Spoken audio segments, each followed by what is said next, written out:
우리 일본에는 공식적으로 800만 개의 신이 있다고 얘기합니다. 그래서 소위 일본을 귀신의 나라라고 얘기를 해요.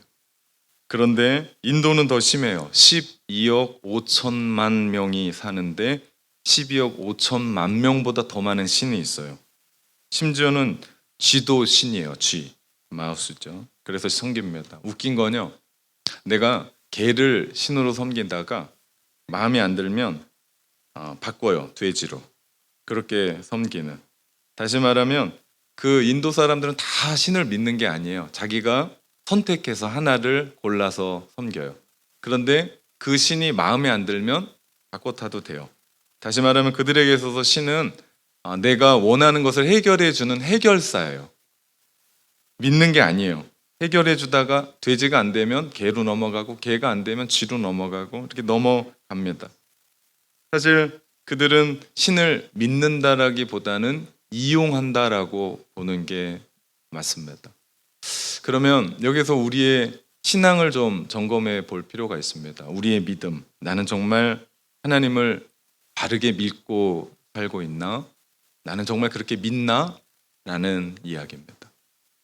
복음은 기쁜 소식이에요. 인류 최대의 희망의 소식이죠. 아담이 잃어버렸던 하나님의 나라를 예수 그리스도를 통해, 특별히 그분이 행하셨던 십자가와 부활, 그분이 우리 가운데 인류를 구원하시기 위해서 일으키셨던 그 십자가와 부활을 통해서 그 하나님의 나라가 다시 회복됐다라고 하는 좋은 소식입니다. 타락 이후 모든 사람의 삶에 족쇄 채워졌던 수많은 인생의 문제들, 그냥 문제가 있는 게 아니에요. 그 죄로 말미암아 우리 인생에 문제가 들어왔습니다. 이것이 예수님을 통해서 풀리기 시작하는 겁니다. 가는 곳마다 안진뱅이가 일어나고 나병 환자가 나음을 받고 가난한 사람들에게 먹을 것이 주어지고 절망의 사람들에게 희망이 부여해지고 죽은 사람들이 살아나는 일들이 일어나면서 이것이 소문의 소문을 이어서 예수님이 누구신지가 전해지기 시작합니다. 그분이 메시아구나. 예수님은 사역을 시작하실 때 하나님의 나라가 오고 있다라고 선포하셨어요. 그래서 예수님은 제일 먼저 회개하라, 천국이 가까이 왔다라고 말씀하셨죠. 바리새인들과 바알세불 논쟁이 있었습니다. 이 논쟁은 뭐냐면 예수님이 공생애 동안 일으켰던 모든 기적을 귀신의 왕 바알세불이 일으킨 거 아니냐라고 바리새인들이 모함한 사건이었어요. 그때 예수님은 이미 하나님의 나라가 이 땅에 들어왔다라고 말씀하시기도 했습니다. 다시 말하면 하나님의 나라는 이미 이 땅에 들어왔어요. 그리고 그 나라는 예수님이 재림하실 때 완성되는 나라입니다. 우리는 이 두 때를 살고 있는 거예요. 이미와 아직, already, not yet. 이 시대를 우리는 살아가고 있습니다. 우리가 예수님의 은혜와 믿음으로 말미암아 구원받은 사람들이에요. 우린 이미 구원받은 사람들입니다. 그러나 이것이 끝이 아니에요. 영적인 신앙생활이 시작된 거죠. 그런데 대다수의 많은 그리스도인들이 예수님을 믿는 것으로 믿었으면 됐다라고 안심을 해요. 믿으면 시작인데 많은 사람들이 교회 왔으니까 끝, 믿었으니 끝, 이렇게 마음 놓고 살아갑니다. 그러나 우리에게 중요한 것은요, 구원 그 이후의 삶이에요. 예전에는 내가 세상 내 마음대로 살았거든요. 내 뜻대로 살았거든요. 근데 내가 예수님을 알았어요. 구주로 믿었습니다. 그 후 구원받은 우리의 삶이, 그 삶의 신앙생활이 나의 삶의 방향이고 목적이고 비전입니다. 우리 가운데 그렇기 때문에 구원 이후의 그 삶이 중요해요. 이 삶을 우리가 한 단어로 표현하는데 그것이 오늘을 하나님의 나라로 살다라고 하는 우리의 주제입니다. 우리의 구원 이후의 삶이 하나님의 나라를 누리고 확장시키고 복음을 전하고 선한 일하고 주님이 우리 가운데 주신 그 뜻대로 살아가는 삶을 이야기합니다. 전혀 새로운 삶이에요. 만약에 여러분이 교회 다니기 시작한 혹은 예수 그리스도를 믿기 시작한 전후가 비포, 애프터가 다르지 않다면 이상한 겁니다. 성경의 전체의 핵심은 하나님의 나라예요. 그렇기 때문에 우리는 그 하나님의 나라에 집중합니다. 예수님이 전하신 주제 역시도 하나님의 나라였습니다. 마태, 마가, 누가, 요한이라고 불리우는 사복음서에서도 예수님이 행하셨고 예수님이 사건을 이루셨고 예수님이 말씀하셨던 그 모든 것이 하나님의 나라를 선포했습니다. 사도 바울도 다르지 않았어요. 사도 바울이 썼었던 가장 핵심적인 로마서에 보아도 사도 바울이 이야기했었던 것은요, 하나님의 나라의 복음을 선포했습니다. 하나님의 나라의 복음의 가장 중요한 것이 십자가와 부활이었기 때문에 사도 바울은 십자가와 부활 외에 전한 것이 없습니다. 바울은 믿음으로 의롭게 된다라고 말할 때 그 믿음이 예수 그리스도가 우리를 위해서 십자가에 죽으신 그 속죄의 피로 말미암아 우리의 죄가 해결된 거죠. 즉 십자가의 속죄는 하나님 나라의 핵심 요소입니다. 복음을 이야기하는 십자가와 부활은 우리에게 핵심이죠. 그래서 바울은 하나님의 나라의 복음, 거대한 복음을 십자가와 부활로 전한 거예요. 다시 말하면 사도 바울이 가지고 있었던 커다란 큰 폼은 하나님의 나라의 복음이었습니다. 지난 2017년이 종교개혁이 일어난 지 500주년을 기념하는 해였어요.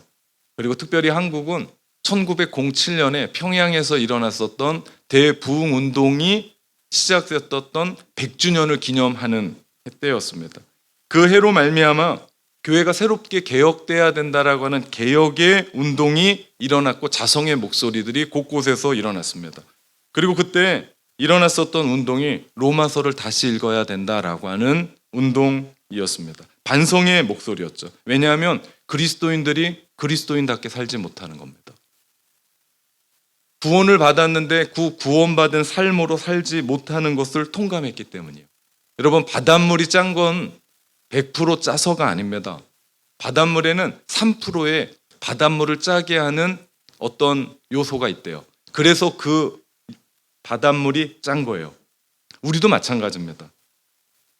우리 오클랜드만 150만의 사람이 살고 있어요. 그것의 3%면 따져보니까 4,500명이에요. 아니, 그리스도인들이 그거 없겠냐고요. 4만 5천도 있을 거라고 전 생각을 하거든요. 그런데 오클랜드가 어떻습니까? 바뀌지 않습니다. 오클랜드의 한인교회가 공식적으로 100여 개가 넘어요. 예, 숫자 그렇게 중요한 게 아니에요. 우리가 얼마 모이느냐? 그렇게 중요하지 않습니다. 무슨 얘기입니까?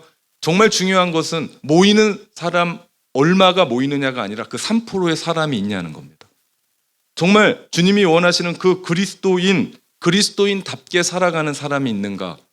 3%의 소금의 어떤 성분이 바닷물을 짜게 하듯이 우리 공동체에 3%의 그리스도인이 있느냐? 여러분, 소금은 소금의 맛을 내야 돼요. 소금인데 아무 맛이 없고 하얀색 덩어리면 그거 어디다 쓰겠습니까? 쓸모가 없어서 밖에 버리죠. 무용한 겁니다. 우리 역시도 마찬가지예요. 100여 개 중에 우리는 하나의 교회예요. 우리 교회에 수많은 사람이 이렇게 예배를 드립니다. 여기에 3%의 사람이에요. 그 사람이 그리스도인답게 이 세상을 살아갈 때 교회뿐만 아니라 가정뿐만 아니라 세상이 바뀌어진다는 거죠. 근데 그걸 못한다. 그렇기 때문에 교회가 이런 위기의 상황에 처해 있습니다. 세상이 교회를 걱정해요. 예전에는요, 교회가 세상을 향해서 기도해주고 걱정했어요. 그런데 요즘은 세상이 교회를 질타하고 세상이 교회를 안타까워하고 도리어 어떻게 해야 되냐라고 하는 이상한 세상이 도래했습니다. 이럴 때 우리는 우리를 돌아보면서 세상이 왜 저러냐가 아니고 우리를 되돌아보면서 우리에게 뭐가 잘못됐다라는 걸 생각해야 됩니다. 그래서 사람들이 잘못된 것을 찾은 것 중에 하나가 믿음이 잘못됐다라는 걸 찾았습니다. 즉 우리의 믿음 그 자체가 그리스도인다운 삶을 살 수 없게 만드는 불완전한 믿음이었다라는 것을 발견하게 된 거예요. 그래서 로마서를 다시 읽자라고 돌아간 겁니다. 수많은 사람들이 믿음을 교리에 대한 동의점으로 생각해요. 그러니 그리스도인의 삶은 선택이에요. 내가 살아도 안 살아도 상관이 없다고 생각합니다. 그러니 예수 그리스도가 나를 위해 죽으셨어. 그거에 대해서 나는 동의해. 나는 믿어. 끝입니다. 저분이 나를 위해 피 흘리시기까지 죽으셨던 그 삶이 구원 이후에 우리에게 무엇을 말씀하시는지에 대해서 우리가 통감하고 생각한다면 우리는 다르게 살 것이라는 겁니다. 이런 말이죠. 나는 십자가와 부활을 믿어. 그러니 나는 구원받은 사람이고 나는 하나님의 백성이 되었어. 끝. 이겁니다. 더 이상 생각하지 않아요. 내가 오늘을 어떻게 힘쓰며 애쓰며 하나님의 나라로 그리스도인으로서 3%의 삶을 살아가야 되는지에 대한 생각을 못합니다. 더 이상 구원받은 삶에 대해서 하나님의 백성이고 하나님의 자녀된 삶에 대한 이야기를 행동이 우리 삶 가운데 보이지 않더라는 겁니다. 세상 사람들과 똑같이 생활합니다. 가만 보니까 신앙은 있어요. 그래서 교회는 와요. 근데 신앙 생활이 안 돼요. 우리의 삶의 이야기가 안 돼요. 여러분, 복음은 하나님의 능력입니다. 그 능력이 어떻게 우리의 삶 가운데 있는 나쁜 습관 하나, 게으름 하나 못 바꿉니까? 복음은 하나님의 능력이에요. 근데 우리 안에 있는 어떻게 세속의 문화 하나 뒤집지 못하냐고요. 우리가 3%만입니까? 우리 안에 진정한 그리스도인이라면 오클랜드가 뒤집어지지 않을까요? 우리의 가정에 뭔가가 뒤집어지지 않을까요? 복음은 문자적으로 좋은 소식입니다. 구약 성경에 보면 특히 이사야, 오늘 우리가 읽었었던 이사야 말씀에 보면 기록된 복음의 이야기가 무슨 뜻인지를 알 수 있어요. 이사야 40장부터 시작해서 55장은 유대인들이 바벨론 포로 생활이 끝나갈 무렵 선포된 예언입니다. 오늘 특별히 이사야가 선포했었던 52장 7절의 말씀을 보면요, 좋은 소식을 전하며 평화를 공포하며 복된 좋은 소식을 가져오며 구원을 공포하며 시온을 향하여 이르기를 내 하나님이 통치하신다 하는 자의 산을 넘는 발이 어찌 그리 아름다운가 라고 이사야는 선포합니다. 이사야가 전하는 복음이 뭡니까? 이사야가 전하는 복음은요, 하나님이 통치하신다, 하나님이 다스리신다라는 거예요.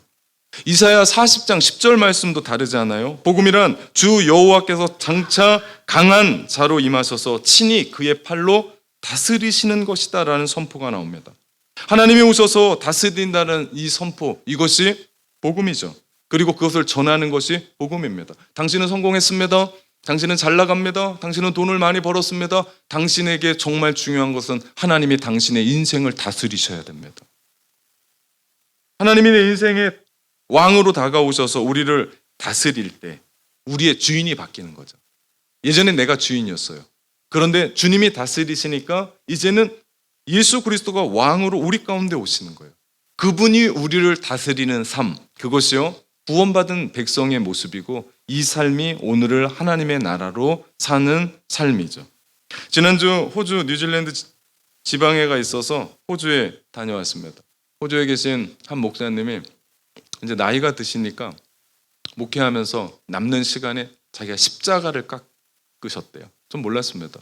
근데 특별히 저를 생각하고 이분이 십자가를 깎으면서 기도하면서 겸허한 자세로 십자가를 깎았는데 저에게 십자가를 하나 선물해 주는 거예요. 다른 사람도 아니고 저를 위해서 만들었다고. 그러면서 그분도 자기가 만들었던 십자가를 목에 걸고 있더라고요. 그러면서 저한테 얘기하는 겁니다. 늘 자신은 나는 주님과 함께 죽었지라고 생각한대요. 운전할 때나 목회할 때나 누구를 만나더라도 속상하고 아프고 힘든 일이 있어도 나는 십자가에서 죽었지. 무슨 얘기입니까? 내 인생의 주인이 주님 한 분밖에 없지. 그분이 나를 다스리시지. 그러면서 사신대요. 우리가 오늘 하나님의 나라로 산다라고 할 때 우리에게 새롭게 정의돼야 될 게 있습니다. 그것이 믿음입니다. 무엇을 믿느냐? 이게 얼마나 중요한지 몰라요. 나는 믿어.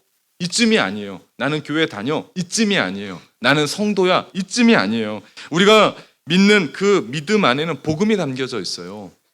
그렇기 때문에 우리가 믿을 때 우리 안에 나타나야 되는 것이 바로 믿음의 삶 안의 복음입니다. 만약에 나는 믿어라고 이야기하는데 내 삶 가운데 그 믿음의 본질인 복음이 우리의 삶 가운데 드러나지 않으면 가짜일 수 있다는 거죠. 십자가의 속죄의 복음을 믿을 때, 따를 때 믿음이란 예수님이 십자가에서 죄인을 위해서 나를 위해 대신 죽으신 그 사실을 받아들임으로 우리의 죄가 해결된다라는 교리를 인정하는 겁니다. 그죠?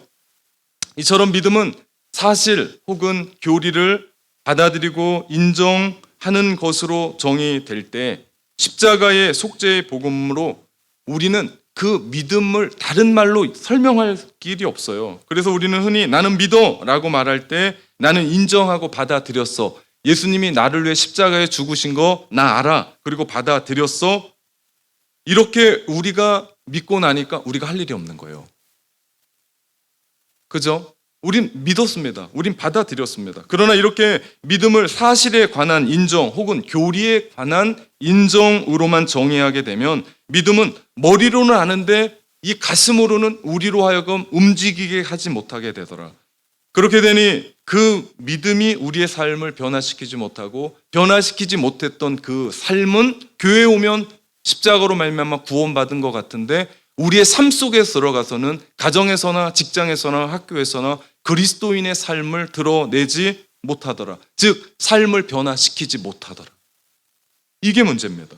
그렇기 때문에 우리가 하나님 나라의 관점에서 믿음을 재점검해야 됩니다. 그리고 믿음을 재정의해 볼 필요가 있습니다. 다시 말하면 오늘을 하나님의 나라로 살 때 믿음의 정의가 필요합니다. 복음이란 하나님이 우리를 위해 죽으셨습니다. 십자가와 부활로 말미암아 우리는 예수 그리스도를 믿습니다. 그것으로 말미암아 우리는 주님이 우리의 주 되셨다라는 소식을 들은 겁니다.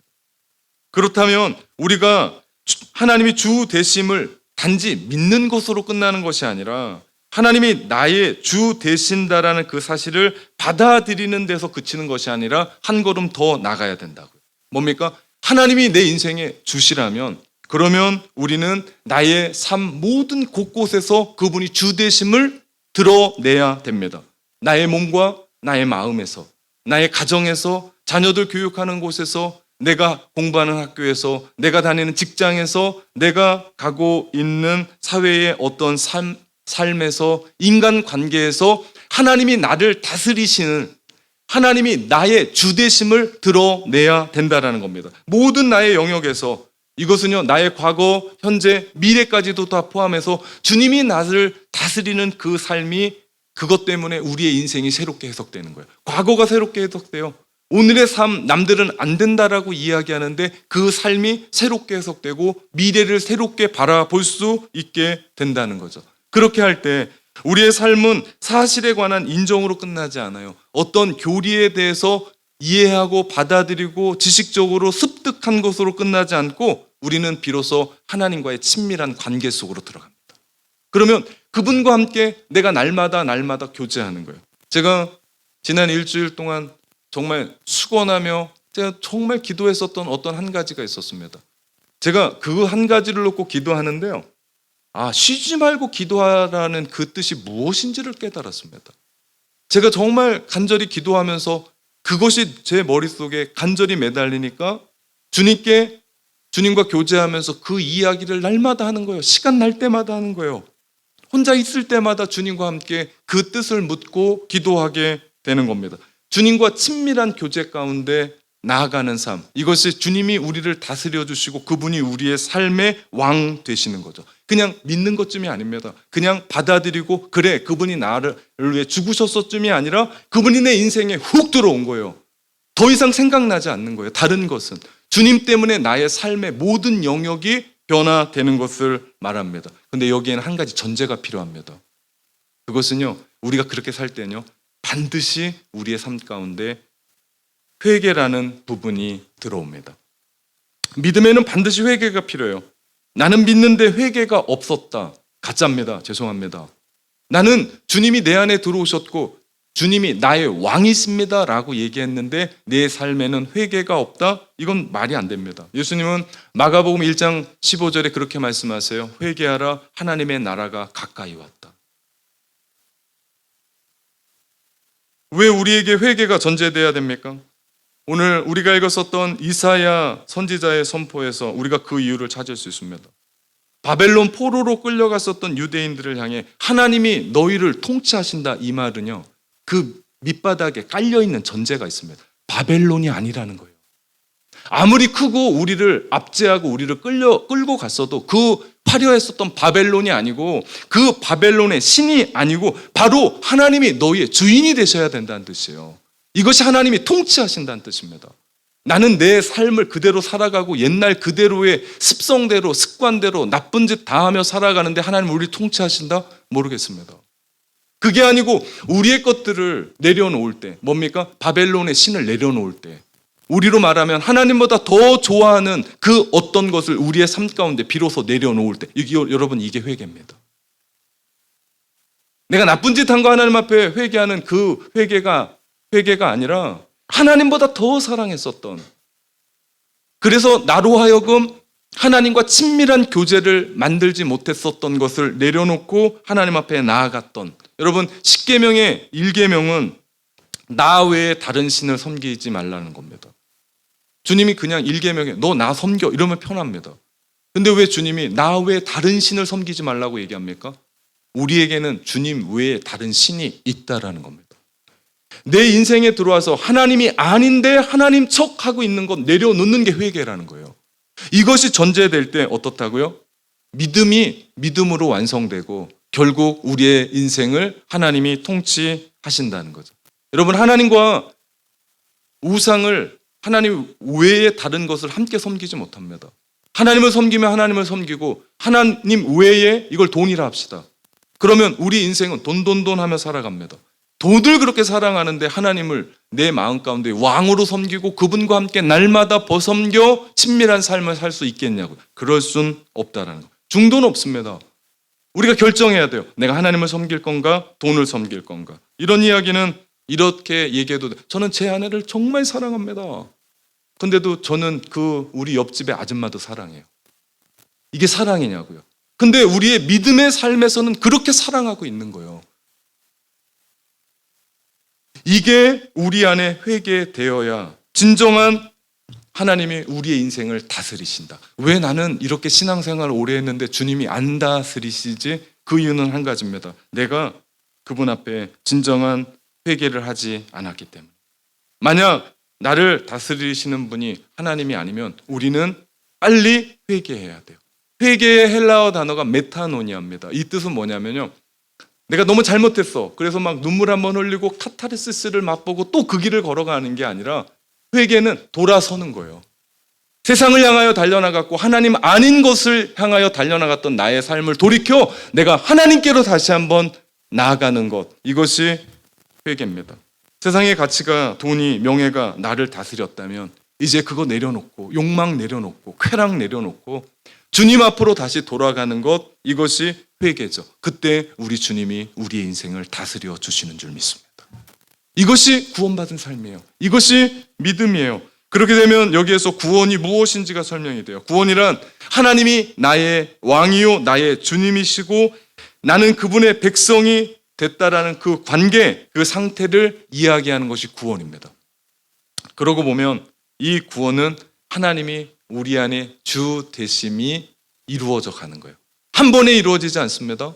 계속해서 우리 가운데 이루어집니다. 우리가 이렇게 믿음과 구원을 하나님 나라의 복음에 따라 정의하게 될 때 믿음과 삶은 별개가 아니에요. 나는 믿으니까 삶이 이상한 게 아니라 믿음과 삶은 함께 갑니다. 왜냐하면 믿음이란 곧 하나님이 주님 되시는 것을 인정하고 우리의 삶 가운데 그 관계에 맺는 거잖아요. 그렇게 되면 나는 믿는 대로 삽니다. 그래서 제가 이 말씀을 준비하면서 왜 그렇게 신앙생활을 오래 하면서도 변하지 않을까 생각했더니 믿음이 없는 거예요. 교회는 오래 다녔어요. 직분도 있어요. 그런데 그 삶이 따라오지 않는 이유는 믿음이 없는 거예요. 뭡니까? 믿음은 곧 삶입니다. 여러분 잊지 마십시오.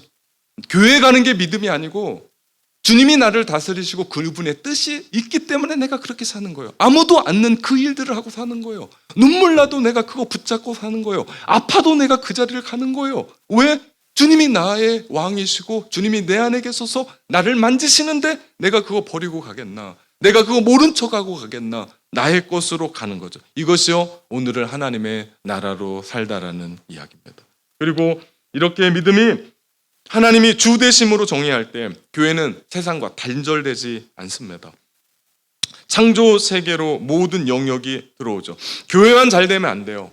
교회만 하나님의 나라가 아니에요. 우리가 사는 모든 영역이 하나님의 나라예요. 우리의 영혼뿐만이 아니에요. 우리의 육체도 그렇습니다. 나뿐만 아니에요. 우리가 주변에 있는 사람들까지도, 개인 사회까지도 인간 세계만이 아니에요. 자연 세계까지도. 그래서 우리 그리스도인들이 그 누구보다도 자연 보호해야 돼요. 환경을 지켜야 돼요. 모든 영역에서 신앙의 영역이 돼요. 예를 들면요, 경제 영역에서도 내가 어떻게 돈을 벌고 쓰는지, 재산을 어떻게 관리하는지가 뭐라고요? 신앙의 문제로 붙잡힙니다. 내가 어떤 정당을 지지하고 내가 어떤 정치인에게 투표하는지에 대한 문제도 신앙의 문제예요. 내가 직장인으로 직장에 가서 어떻게 일할지도, 학생이 학교에 가서 어떻게 공부할지도 모든 표현이 뭡니까? 신앙의 문제예요. 내 신앙이 어떠냐? 하나님이 나와 어떤 삶을 살아가냐? 직장에 가서도 직장 동료와 어떤 관계를 맺고 살아가는지 역시도 신앙의 유무입니다. 그렇기 때문에 믿음이 있다 하는데 삶이 이상해. 여러분 가짜입니다. 죄송합니다. 믿음은 정말 좋은데 인간관계가 안 좋아. 여러분 미안합니다. 가짜입니다. 주님이 내 안에 계신데 내가 그 사람 어떻게 보살피고 어떻게 이해하지 못하고 어떻게 내 인생 내 마음대로 내 욕심대로 지금까지 살아왔던 대로 쾌락과 욕망으로 살게 있냐고요. 주님이 내 인생을 다스려 가시는데 여러분 모든 것이요 신앙의 문제로 붙잡혀 가는 겁니다. 믿음과 구원이 하나님이 주 되심을 이루는 것이라면 우리의 믿음과 구원은 끝나는 것이 아니라 계속되는 과정인 것을 보게 됩니다. 내가 예수님을 영접한 순간 신앙이 끝나는 것이 아니라 이제 막 시작된 거죠. 다시 말하면 십자가 속죄의 복음을 믿고 예수님을 받아들이는 순간 구원이 확정돼서 천국 가는 열차 승차표를 우리 가운데 하나씩 다 나눠주고 내가 이 세상을 살아가면서 어떻게 살든지 개차반을 살든지 아무 상관없이 열차표 있기 때문에 나는 구원 열차 탈 수 있다라고 하는 그런 이야기가 아니라 예수님을 영접하는 그 순간이 믿음의 시작이고 예수님이 주 되심이 이제 시작됨으로 말미암아 나의 삶 속에서 하나님이 나에게 맡겨주신 그 삶의 영역, 가정, 직장, 학교, 나의 삶의 그 영역에서 계속해서 어떻게 해야 됩니까? 주님이 주 되심을 고백하는 겁니다. 결혼식장에서 신랑과 신부가 혼인 서약을 하는 것으로 여러분 결혼이 끝나지 않습니다. 이 자리에 결혼한 분들은 다 고개를 끄덕이고 있어요. 그게 무슨 의미인지 알기 때문에. 뭡니까? 그건 시작이에요. 사랑합니까? 예. 사랑합니까? 예. 공포합니다. 성부와 성자와 성령의 이름으로 두 사람은 이제부터 부부가 되었습니다. 행진하기 끝입니까? 걸어가는 순간부터 고통이 시작되고 걸어가는 순간부터 갈등이 시작되고 싸움이 시작되고 어려운 거 아닙니까? 무슨 얘기예요? 부부가 함께 만들어가는 과정 아닙니까? 신앙도 마찬가지입니다. 예수 그리스도를 주로 고백했습니까? 끝이 아니라고요. 교회 나오기 시작했습니까? 끝이 아니라고요. 그게 뭐라고요? 시작이고 우리로 하여금 바울이 이야기했던 것처럼 빌립보서에 두려움과 떨림으로 너희 구원을 이루라. 여러분 지금 이루어가고 있는 거예요. 여러분 우리가 다 끝났으면 이 자리에 와서 이렇게 땀 흘리면서 제가 설교하고 이렇게 예배 안 드려도 됩니다. 다 끝난 거잖아요. 뭘 더 바래요? 바울은 얘기합니다. 두려움과 떨림으로 너희 구원을 이루라. 물론 두렵고 떨림으로 구원을 이루어간다는 얘기가 구원이 우리의 노력으로 된다는 얘기는 아니에요. 구원은 이미 주님이 완성하신 겁니다. 우리는 어떻게 한다고요? 내 삶에서 주 되심을 만들어가는 거예요. 어렵습니다. 쉽지 않습니다. 결혼 생활이 여러분의 삶 가운데 지금 지나고 나면 어려운 것처럼, 그죠? 제가 결혼 교육 요정하고 있는데요. 제가 절망을 줍니다. 지금만 좋다. 결혼해봐라. 눈물이 난다라고. 무슨 얘기입니까? 이게 우리의 삶이에요. 이제 거짓말할 수 없잖아요. 신앙생활 눈물 납니다. 그럼에도 불구하고 주님이 나의 하나님 되시도록 우리 가운데 모셔드리는 삶. 이게 쉽겠냐고요. 그래서 신앙생활이 어려운 거예요. 제가 여러분에게 쉽다라고 얘기하지 않습니다. 잘 생각하고 시작해야 되고 끝까지 가야 된다라고 제가 말씀드리는 이유가 여기 있습니다. 내 노력이 아니에요. 주님이 주 되심을 우리의 삶 가운데 그분이 이루어 가세요. 우리는 어떻게 하면 돼요? 내 마음을 내어드리면 돼요. 지금까지 살아왔었던 대로가 아니라 주님이 내 안에 들어오셔서 통치하고 싶다라고 얘기할 때 우리 마음을 여는 거예요. 전혀 다른 삶이 우리 가운데 펼쳐지기 시작하는데 눈물이 날 수도 있어요. 아플 수도 있어요. 그런데 지금까지 살아왔었던 그 어떤 것보다 행복이 내 마음 가운데 올 거예요. 한 번도 맛보지 못했던 하늘의 평화가 우리 가운데 있을 거예요. 그렇게 호탕하게 웃지 못했었던 웃음이 우리 가운데 있게 될 겁니다. 이것이 구원이에요. 이것이 믿음으로 사는 거예요. 이것이 오늘을 하나님의 나라로 살아가는 삶입니다. 오늘 우리는 하나님의 나라 안에서 믿음을 재점검해 봤습니다. 믿음은 오늘을 하나님을 내 삶에 모시고 그분이 다스려가는 삶입니다. 다시 말하면 우리가 믿는 것은요, 하나님의 나라입니다. 그분이 우리의 삶을 바꿔가세요. 여러분, 이런 믿음이 여러분 가운데 있습니까? 그러면 여러분의 삶은 반드시 변화될 거고, 반드시 주님 닮아갈 거고, 반드시 오늘을 하나님의 나라로 살아가는 놀라운 은혜가 있게 될 줄 믿습니다. 사랑하는 참된 가족 여러분, 오늘을 하나님의 나라로 삽시다.